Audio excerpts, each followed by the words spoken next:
Sure. I mean, look, it's a big deal. what do you think about? I mean, the Republicans are coming out pretty hard against it. The House GOP, Trump, they're trying to kill this. What do you make of that?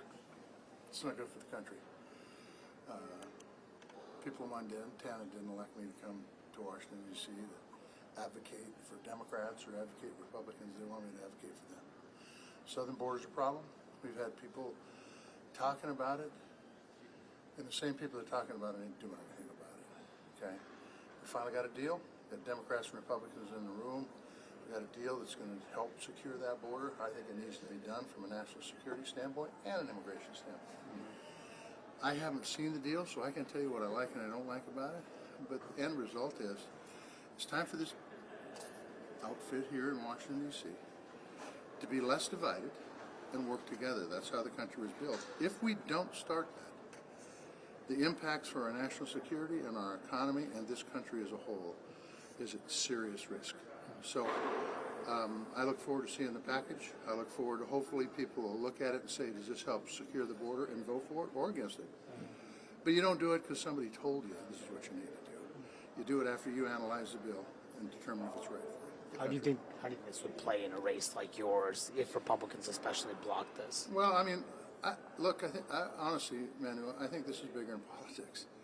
This is about making sure that we have a secure border. It impacts our national defense in a big, big way. Impacts our national security in a big, big way. And we need to do this. Quit pointing fingers and just get the job done.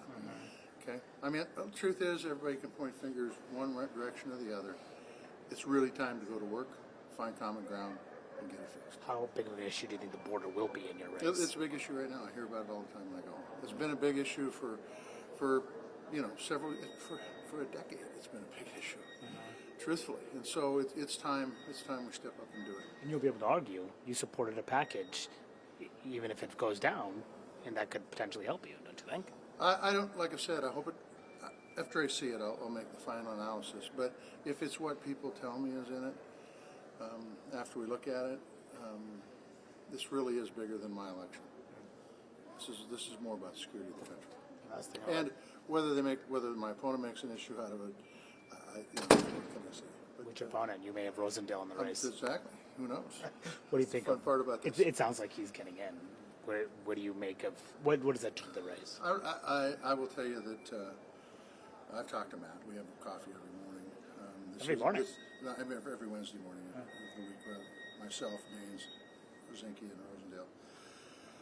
This isn't surprising, but I don't think it changes anything for me. It's the same election, regardless of who it is.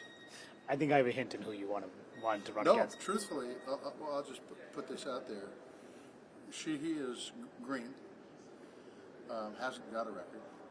Zinke Rosendale is very good on message, and he does have a record. So they each have their pluses, they each have their minuses, truthfully. Okay. Yep. All right.